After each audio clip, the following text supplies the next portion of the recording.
Good morning, everyone. I hope you're doing well. I hope you're pain-free and you're living life to the fullest. I hope you're staying cool for my fellow Calgarians here in Calgary. I know it's gonna be 30 degrees out today, and I think tomorrow. I have not looked at the weather for next week, but I hope everyone is staying hydrated and keeping cool.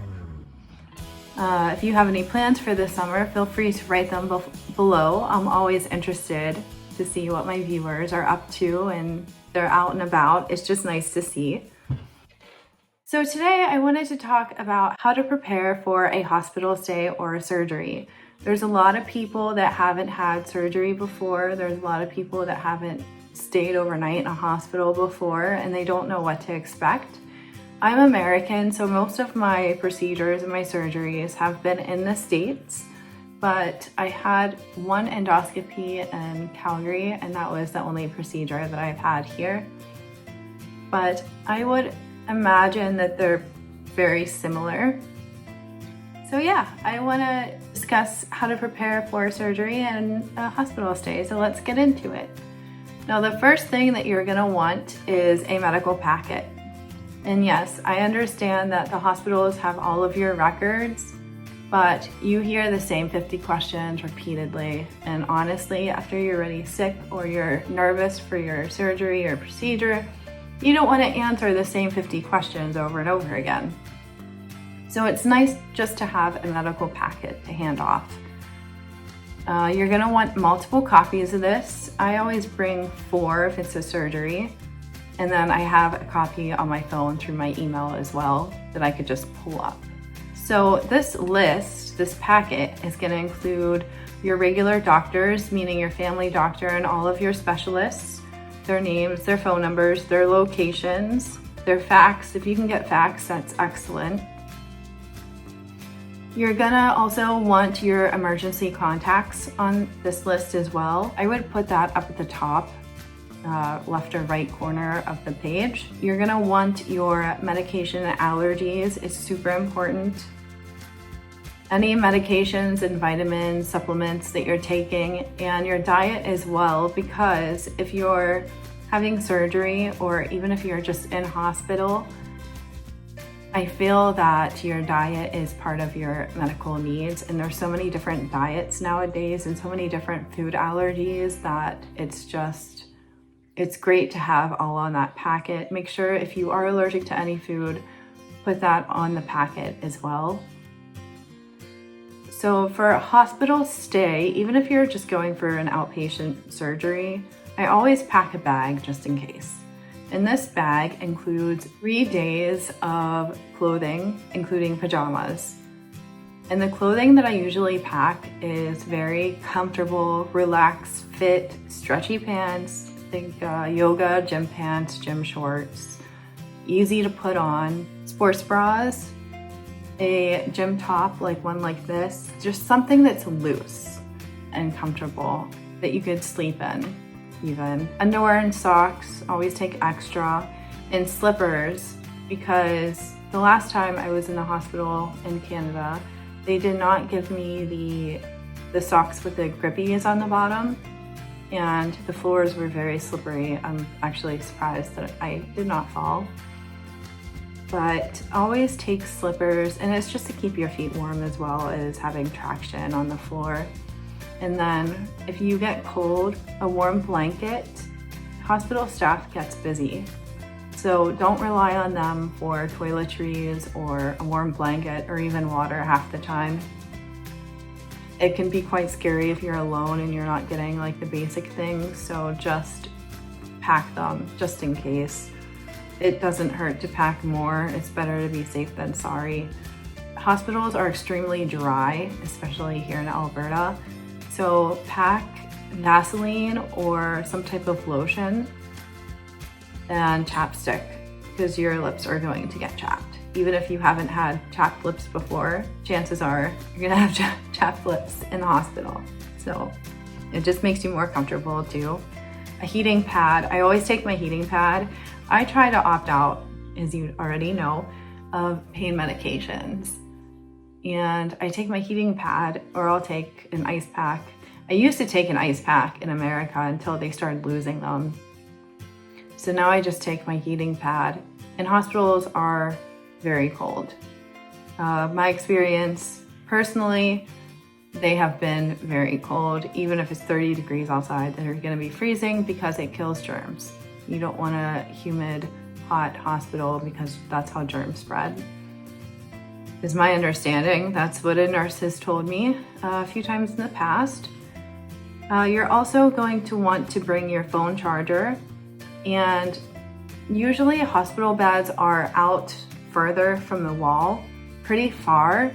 So the outlets and the plugs are very far behind you. Always take an extension plug, like outlet box that has multiple outlets, because you're gonna need it to charge your phone. And then your basic toiletries, of course, your toothbrush, your hairbrush, toothpaste.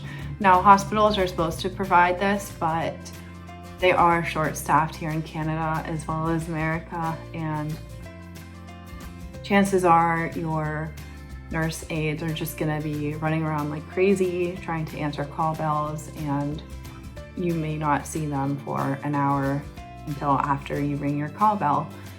So just keep that in mind. So anything that you can do to be independent as possible while in hospital, go for it.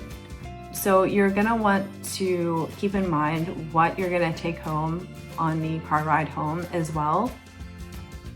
emesis bags are huge, especially after you just had surgery. If you haven't had surgery before, you don't know how your body is going to react to all the different medications and anesthesia and all that. So I would definitely bring something, whether it's a bucket, a trash bag, those emesis bags, something. Pillow for the seat. So when you're sitting in the car, if you had any type of abdominal surgery, or even on your thighs or something, chest, you're gonna want a pillow between you and the seatbelt. And then any type of cushioning that you could put underneath your butt for any bumps on the road. Just trust me on this. Also, a neck pillow is amazing, and it has helped me so much after surgeries on the car ride home. So, before you even go into the hospital, okay, you prepared all of your bags, you're going to want to create an entertainment center around your bed. Make sure to include all of your favorite movies, music, journals, calendars, computers, puzzles, games, etc.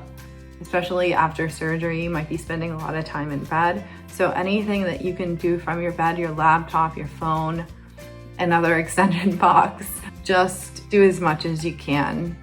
Then listen to your specialist's instructions. Sometimes it's easier said than done, especially if they want you to do certain things, but always listen to their instructions. They know what they're talking about. If it's a surgery, make sure everything at home is within reachable distance. I found that, sometimes things are on the top shelf and you have to reach for them, and overhead and stuff like that, or bending over. You want to try to avoid certain positions. Prepare and freeze a few meals so that you can just pop them in the microwave for when you come home. That is huge. Or if you have family member and friends that want to volunteer and bring over food, that helps a ton. It makes such a big difference when you're just stuck in bed, or you just had surgery, or you just came home from a long hospital stay. I mean, that, the sense of having someone help you is amazing. Clean and wash laundry before your surgery. Don't do it after. That's a lot of bending, that's a lot of heavy lifting. Usually surgeons will say don't lift anything over 10 pounds for most surgeries. So you're gonna want to make sure that all of your house is clean before you go and your laundry is washed.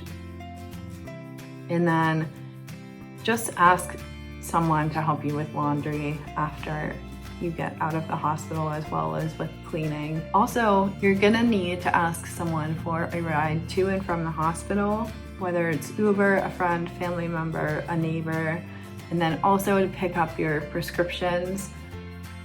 For prescriptions, if it's a surgery, I would definitely ask someone that you know versus Uber, because there's a chance that you may not be able to physically go out and pick those up. Sometimes hospitals, I know in America, will have pharmacies in the hospital, and so you can just grab it before you leave. But I don't know if that's the same here in Canada or not, and I guess it depends on which province and where you live as well. I know that when I went to the Cleveland clinic, they had a pharmacy in there, so I was able to take home some prescriptions with me. The day of, just let the anesthesiologist know if you need any extra nausea medication. If you're like me and you get nauseous over everything, one thing that has seriously helped me so much, and I have gotten it every single time, is a little nausea patch that they always put behind your ear, and it's called a scopolamine patch. I hope I'm pronouncing that correctly, but it's spelled SCOPOLAMINE patch. It has helped me a ton. If you want, ask for heated blankets and anxiety meds.